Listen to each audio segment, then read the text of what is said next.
Kami sudah merasakan kasih-Mu dalam kehidupan kami mengalir, dan kami sudah bersukacita karena kasih-Mu ada dalam kehidupan kami. Bapakku yang baik, biarlah Tuhan Engkau hadir di tempat ini Tuhan, untuk menambah sukacita kami, karena lewat firman yang sudah Engkau beri bagi kami sudah menyadari betapa besarnya kekurangan kami, bahkan kelemahan kami. Bahkan pada saat ini Tuhan, kami rindu lagi untuk dibentuk, diingatkan lewat firman-Mu, supaya sukacita kami penuh, karena Engkau senantiasa ada dalam kehidupan kami. Pada saat ini Bapa, kami serahkan kepada di tangan-Mu Tuhan. Biarlah Engkau hadir Tuhan, memperbaiki hidup kami. Sementara Tuhan kami bersekutu dengan firman-Mu, bukakan rahasia firman-Mu Tuhan, kami nikmati pada saat ini, pada gorong memperbaiki kehidupan kami. Terima kasih Tuhan, berikan telinga, semua dengan dengaran, untuk mendengar firman-Mu dengan sungguh-sungguh, sehingga kami mendapat berkat perbaikan di dalam nikah dan kehidupan kami. Terima kasih Tuhan, terima kasih. Menyerah diri semua ke tangan-Mu Tuhan. Hamba-Mu adalah manusia biasa yang tidak mempunyai pendidikan pengetahuan apapun, tidak bisa mengandalkan kekuatan apapun. Biarlah Engkau Bapa campur tangan Roh Kudus-Mu bekerja, kuasai mulut lidah hamba-Mu, agar benar-benar Tuhan setiap kata-kata itu dari mulut hamba-Mu adalah firman yang membentuk kita. Terima kasih Tuhan, terima kasih Bapa. Kami tahu di mana kami bersekutu dengan Engkau. Di situ si iblis tidak tinggal diam, selalu mencoba mengganggu hati pikiran kami. Kami umat-Mu bersatu hati memanggil nama Tuhan dan kami tolak dia. Di dalam nama Yesus kami usulkan Kau pergi keluar dari tempat ini.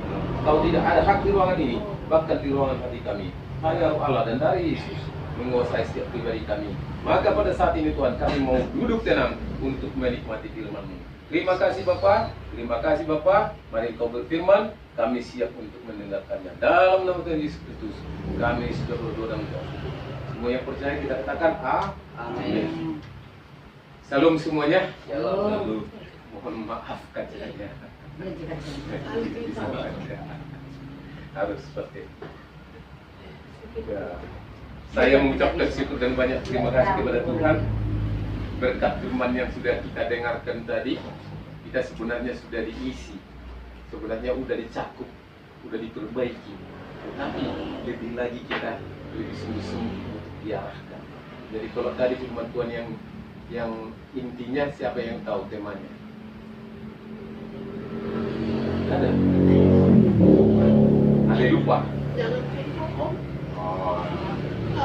Itulah ini apa? Itu makanya saya bilang harus jangan jadi pembohong. Pembohong itu sama dengan menyangkal Tuhan, dengan menutupi pakaian-pakaian yang indah, seolah-olah orang yang kudus padahal rokok kudus. Nah, iya, kalau dilihat kan pakai dasi dan lain sebagainya, tapi apa?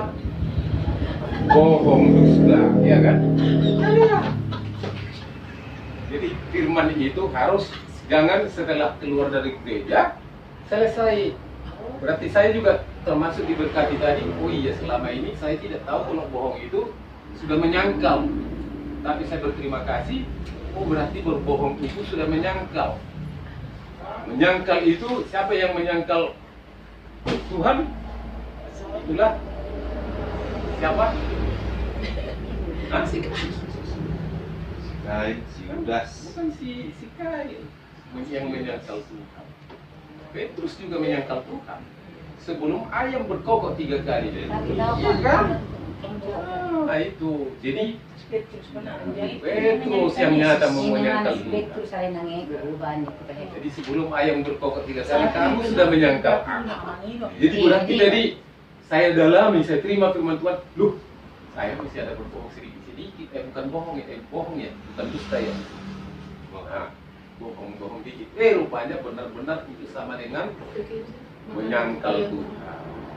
Jadi di sini juga saya ikuti memang firman Tuhan itu saling melengkapi.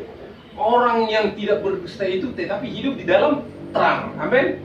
Makanya firman Tuhan kok sama ya, berkaitan. Kita pada saat ini dengan judulnya jadilah terang dalam Kristus. Kalau pelita ini lampu ini kita matikan, jadinya apa? Gelap. Pelita dalam hidup kita matikan, gelap. Jadi tema pada saat ini terang dalam Kristus. Karena kita terang, nggak ada lagi dusta, tidak ada dusta di antara kita, gitu kan? Kita nyanyikan pujian dulu satu, bahwa benar-benar tidak ada dusta di dalam hidup kita.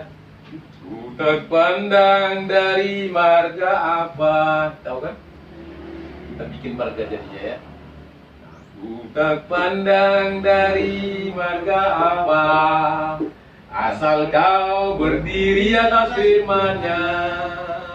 Kalau hatimu seperti hatiku, kaulah saudara dan saudariku.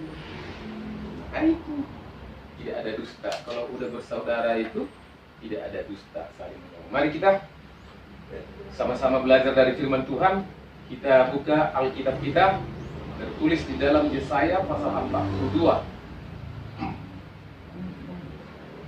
Di kitab Yesaya pasal 42.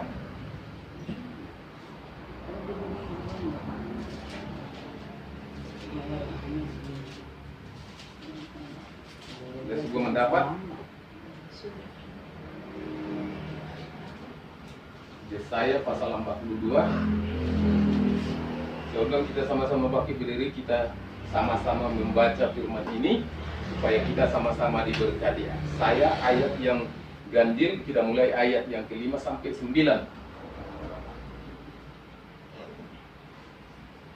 Sudah siap semua? Coba. Saya boleh dengar. Yesaya pasal 42.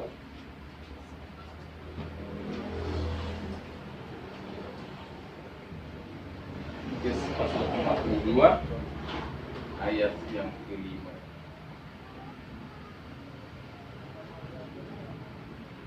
Nabi Repau Pak Semas Bu. Ya.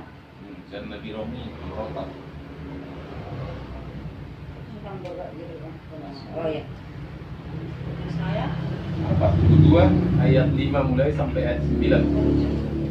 Sudah semua mendapat?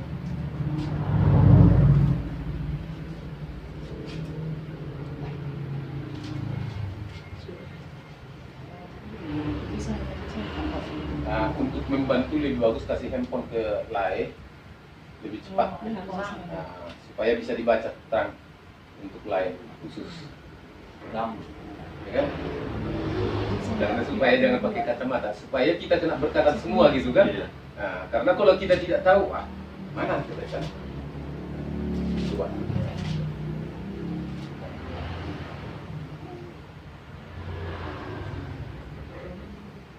Sudah?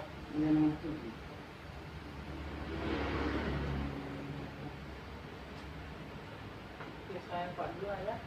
Ayat 5 sampai ayat 9.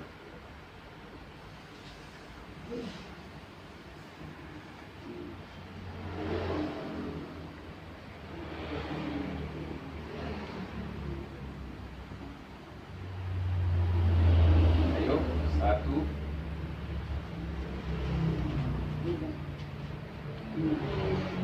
Ayo, kita baca. Saya baca ayat yang ke-5. Nah, nanti sama ayat yang ke-6. Saya mulai 1, 2, 3. Beginilah firman Tuhan Allah yang menciptakan langit dan membentangkannya, yang menghamparkan bumi dengan segala yang tumbuh di atasnya, yang memberikan napas kepada umat manusia, yang mendudukinya dan nyawa kepada mereka hidup di atasnya, yang hidup di atasnya. Aku ini Tuhan telah memanggil engkau untuk penyelamatan. Telah Memegang tanganmu tanganmu, aku telah membentuk engkau engkau dan dan memberi memberi engkau engkau menjadi perjanjian bagi umat manusia, menjadi dari terang terang untuk bangsa-bangsa. Untuk membuka mata yang buta, untuk mengeluarkan orang dari tempat dari tahanan, tahanan, dan mengeluarkan orang-orang yang duduk dalam gelap dari rumah penjara. akan ini Tuhan. Itulah namaku. Aku tidak akan memberi kemuliaanku kepada yang lain atau kemakmuranku kepada Bapa. Ayat 9. Nubuat yang dahulu, mari kita bersama-sama 1, 2, 3. Nubuat yang dahulu sekarang sudah menjadi kenyataan. Hal-hal yang baru tidak aku beritahukan. Sebelum hal-hal itu muncul, aku mengabarkannya kepadamu. Puji nama Tuhan. Firman Tuhan pada saat ini menyatakan, yang pertama dikatakan di sini, di ayat yang kelima dikatakan, Tuhan menciptakan langit dan bumi dan membentangkannya, mengaburkannya segala tumbuhan di atasnya. Mari kita sama-sama duduk. Yang paling apa dikatakan di sini? Yang memberikan nafas kepada umat manusia, yang menduduki dan nyawa kepada mereka yang hidup di atas. Di sini jelas otoritas Tuhan yang menyatakan bahwa Dia yang memberi hidup dan memberikan nafas. Jadi kalau Tuhan yang mempunyai otoritas sendiri, Dialah yang memberikan kita hidup. Kalau mungkin seperti kesaksian Ibu Gembala yang tadi ya, 4 jam bayar 6 juta. Bayar 6 juta.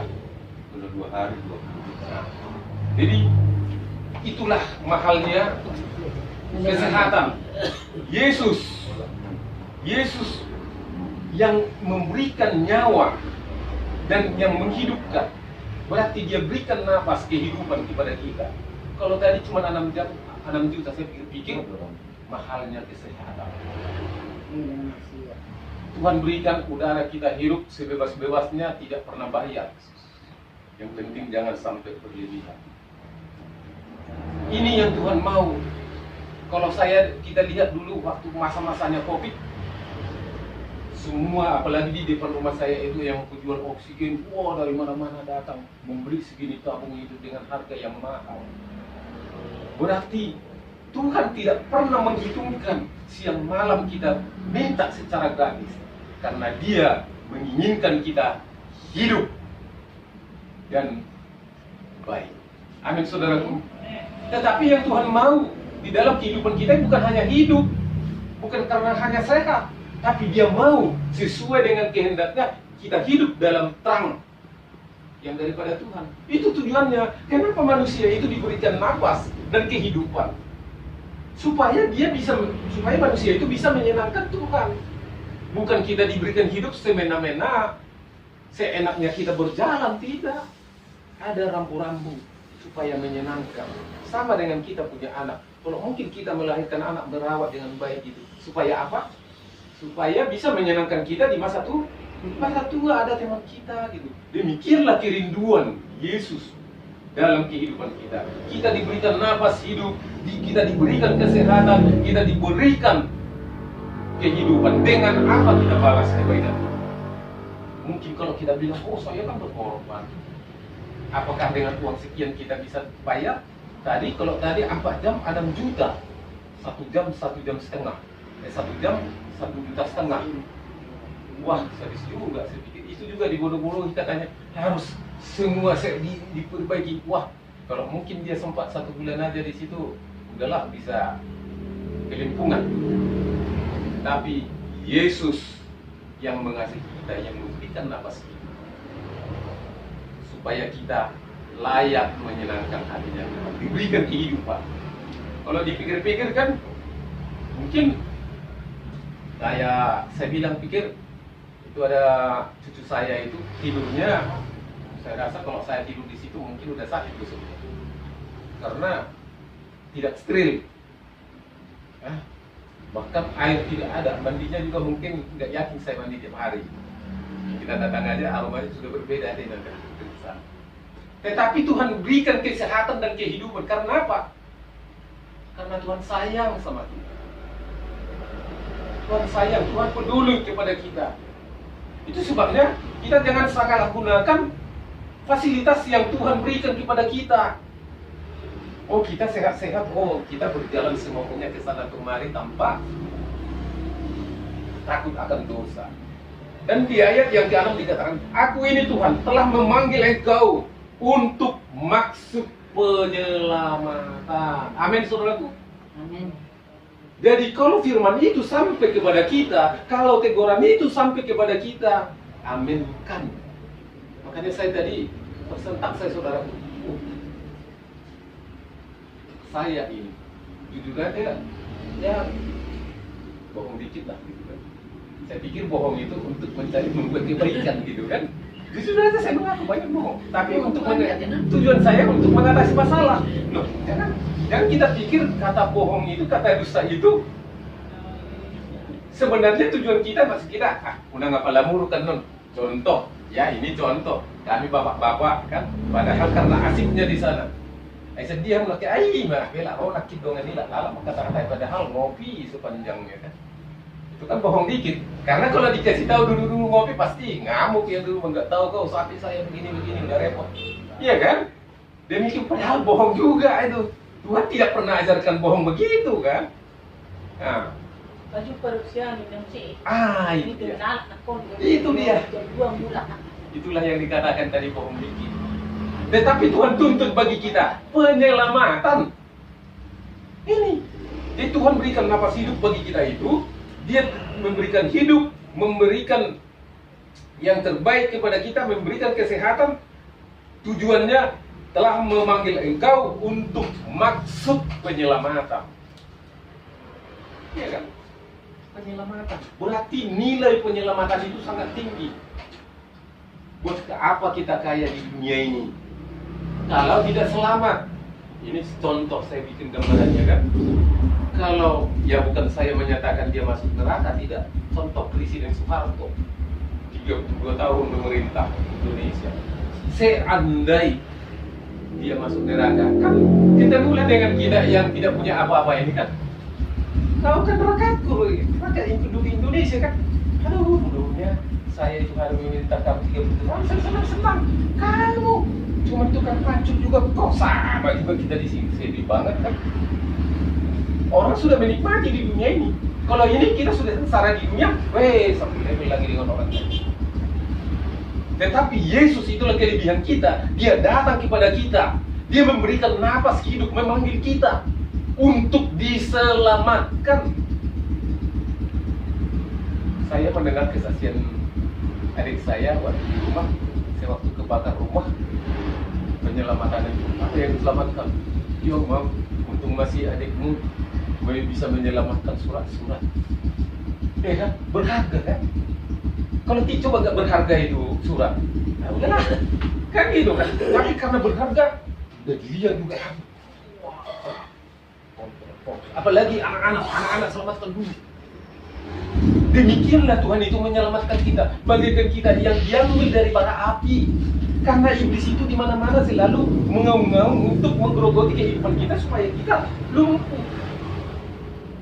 Makanya satu contoh kami sering mengalami tantangan gitu kan. Kok kayak kemarin itu memang inilah iblis. Kami asik menyampaikan firman gitu, ada mobil digas-gas di samping kita. Waduh, sedikit kan. Jadi kita nggak bisa konsen. Kok saya nggak ajak gitu. Tapi itulah peralat untuk mengganggu konsentrasi mendengarkan firman. Terpaksa kami diam dulu begini kan. Nah, sampai apa? Iblis itu selalu mencoba. Makanya kita ini diselamatkan oleh Tuhan bagaikan besi yang ditarik dari dalam bara. Makanya penyelamatan itu sangat mahal harganya. Dengan apa tadi Tuhan bayar? Ada yang ingat? Dengan darahnya yang mahal. Emas, perak, dan permata mungkin banyak di dunia ini. Tapi coba kalau dibilang siapa yang mau di antara kita demi menolong aku, udahlah teteskan dulu darahmu, saya iris sedikit. Siapa yang mau? Jangankan mati, gak ada yang mau. Gak mau kan emang penambunan? Banyak akulah lainmu sekarang. Saya mau berobat, tolong dulu 2 tetes aja darahmu. Enggak, mau cuci aja ketakutan. Tetapi Yesus dicambuk sampai 40 kali.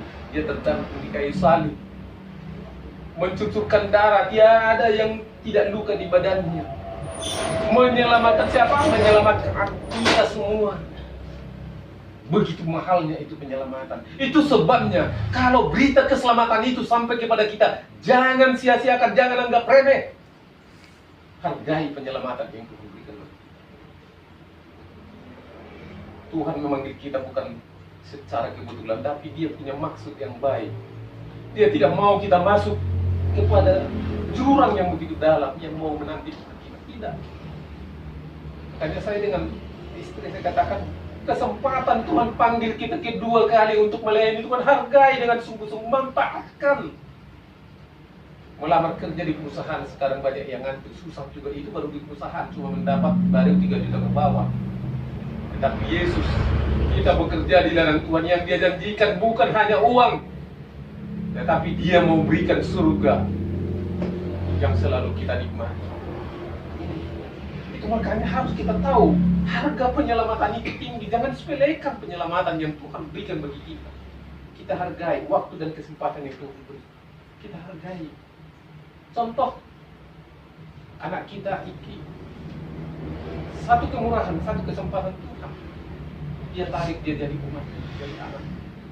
Dia mempunyai peluang besar untuk ikut mengawali surga.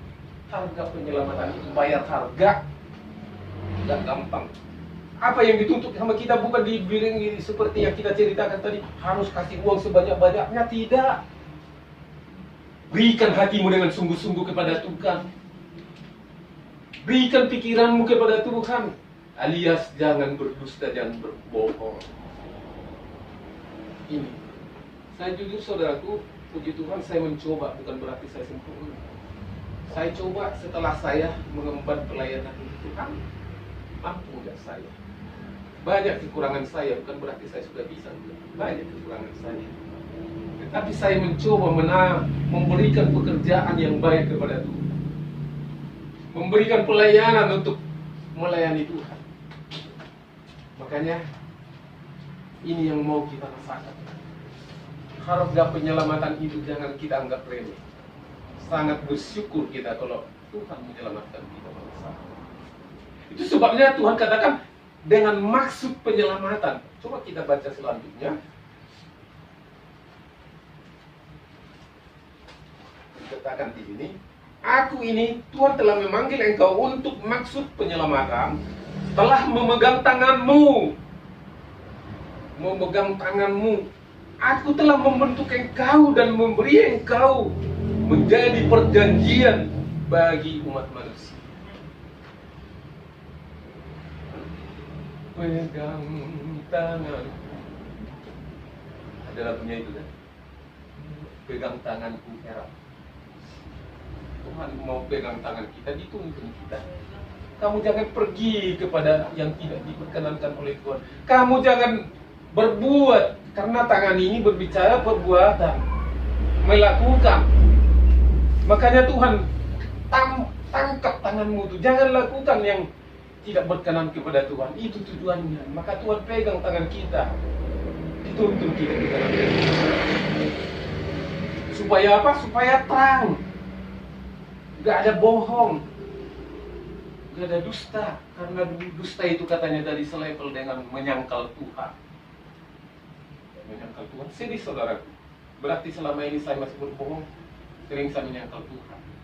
Tanpa kita sadari memang, apalagi jujur aja di HP ini memang, kenapa dibikin HP gak MP ya?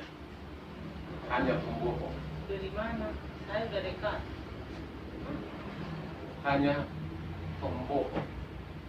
Kenapa nggak dibikin dulu MP ya? Karena memang itulah ada nubuatannya kan. Hanya pembohong. Istrinya tidur menghadap ke sana, main handphone begini, suaminya udah tahu, pikirnya udah dekat-dekat gitu saling menyayangi, tahu-tahu yang satu masih settingan, lagi di mana? Oh, lagi di luar ini, padahal sama suaminya tidur. Banyak sekarang, saya percaya sih enggak. Ini contoh. Anak-anak muda juga begitu. Bahkan orang-orang tua, apalagi ganteng dia kan, ganteng. Ah, udah menikah? Belum. Waduh, susah tarik dia. Enggak, ini memang kenyataan.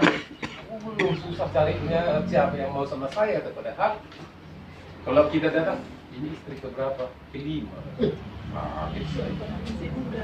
Tapi di sini enggak. Ini contoh ya. Contoh bohong kecilnya itu. Kalau itu udah bohong besar kan? Bohong. Satu contoh yang paling kecil yang tidak kita sadari. Setiap orang bisnis pasti saya rasa lakukan ini.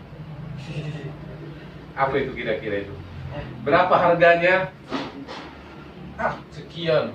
Yang biasa dibeli 25.000 contoh ini ya. Pasti dibilang 30 modalnya aja 30 katanya. Padahal dia beli 25. Itu kan bohong kecil juga kan? Tapi tidak punya keuntungan, saya rasa nggak gitu kan.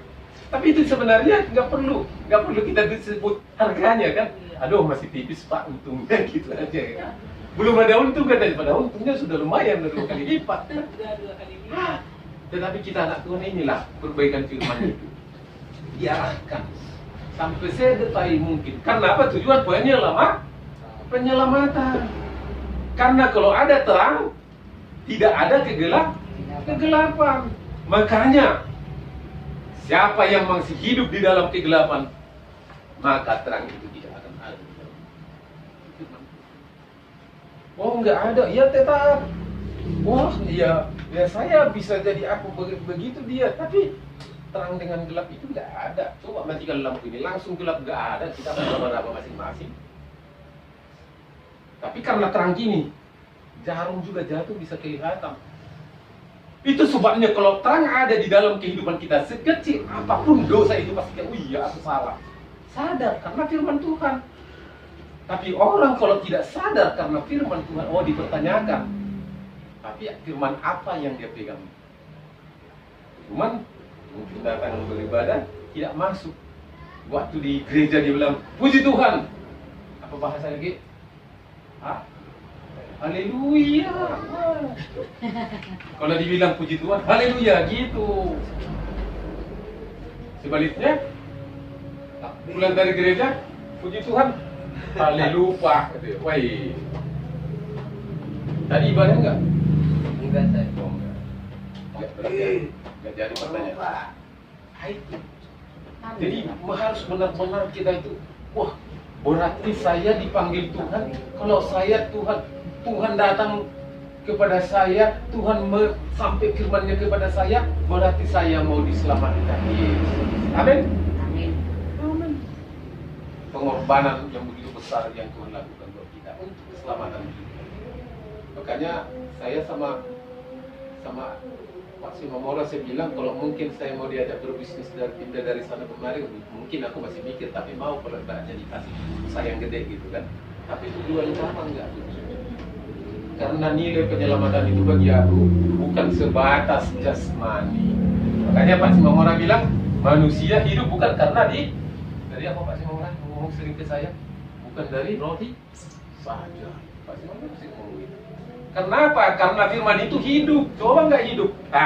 Marjani tayo kumangan terus jadi nomor kan.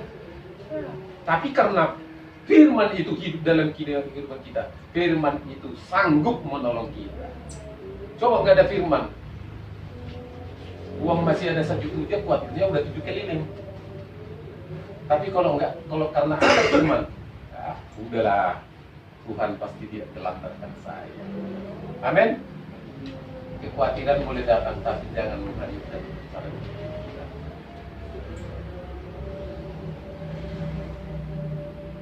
Dikatakan, telah memanggil tanganmu, aku telah membentuk engkau dan memberi engkau menjadi perjanjian bagi umat manusia, menjadi terang untuk bangsa-bangsa. Coba, menjadi terang. Berarti firman ini kita membentuk kita untuk menjadi terang bagi bangsa-bangsa. Apa artinya bagi bangsa-bangsa? Menjadi kesaksian yang hidup, yang bisa juga menyelamatkan orang lain. Ini yang Tuhan tuntut bagi kita. Mempunyai kesaksian yang hidup. Wah, contoh.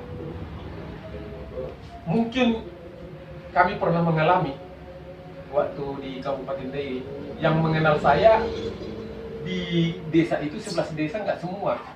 Apalagi dulu kami jual pupuk semua lengkap. Ini ada di desa aja di samping. Yang mengenal purba itu jangan. Jadi kalau saya ngantar gitu pakai mobil pupuk, kalian belanja dari mana? Ada di sana dari purba, tokonya si purba Pergembira. Jadi kenal saya. Dia nggak pernah ketemu. Ya belum, kata. Tapi itu semua dari sini, kata. Saya sudah mengantarkan berkat bagi dia, tapi pemberi berkat itu dia nggak kenal. Ya kan? Tapi karena apa? Mereka kenal karena nama baik itu adalah menjadi kesaksian bagi kita untuk menyelamatkan orang lain. Amin. Itu. Jadi kalau ibaratnya kami sebagai suami atau kita sebagai suami, nama kita udah jelek, berbicara juga nggak akan kuat. Alah, banyak ngomong gitu kan. Waktu begini, kamu banyak ngomong. Sama dengan istri juga, begini. Alah, ini mereka. Bahkan juga kepada anak-anak. Kamu memang nggak tahu contoh bapakmu tahu kok aneh, kita banyak ngomong lagi. Tapi kita dikenal dari kelakuan kita. Perilaku kita itu sebabnya kalau kita sudah hidup terang. Kamu, Jos, anaknya Pak Sinomora ya? Oh iya, mantap ya, wajahnya juga berseri-seri. Anaknya aja berseri-seri, apalagi bapaknya kan gitu kira-kira. Gitu ya kan? Amin. Nah itu. Jadi kalau orang tuanya kaya, anaknya lebih kaya lagi. Orang tuanya sudah mengikuti lebih sungguh-sungguh, anaknya lebih lagi. Karena doa orang tuanya, anak itu lebih dari kita. Itu doa orang tua. Asal mau dengar-dengaran. Saya gitu. Cuman putihnya katanya yang pernah berbeda ya. Ditangkap, maka bapakmu aja hitam, kau putih, ketika dia putih. Salah kaprah orang.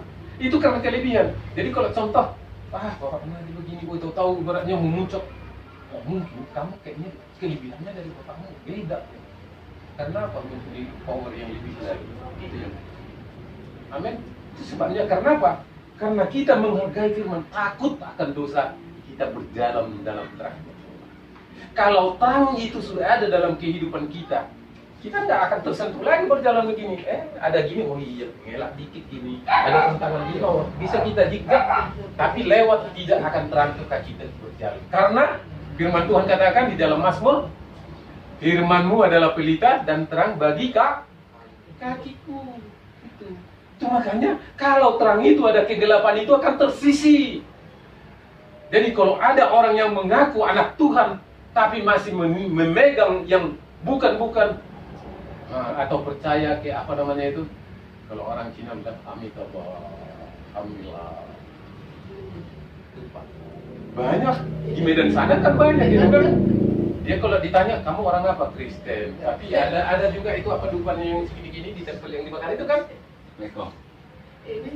Tapi masuk gereja. Kira-kira kita manusia lah dulu ya. Kita sependapat enggak dengan begituan. Sudah membagi dua kepercayaan. Apalagi Tuhan yang mencipta. Kita aja selagi manusia. Masa gereja ke gereja tapi main kepong-kepong juga. Sudah tahu mencela, apalagi Tuhan yang mencipta, sakit hati. Ya kan? Sakit hati. Itu sebabnya kalau kita menduakan Tuhan, sakit hatinya Tuhan itu luar biasa. Goyang kepala. Gak nyangka anak saya begini-begini. Kan gitu kan goyang kepala gitu. Tapi kita anak-anak Tuhan yang ada di tempat ini, saya percaya. Tadi ikut Yesus, pegang Yesus. Amin. Miliki terang daripada Allah. Jangan coba-coba menduakan Tuhan. Menduakan Tuhan itu sama dengan memperhalakan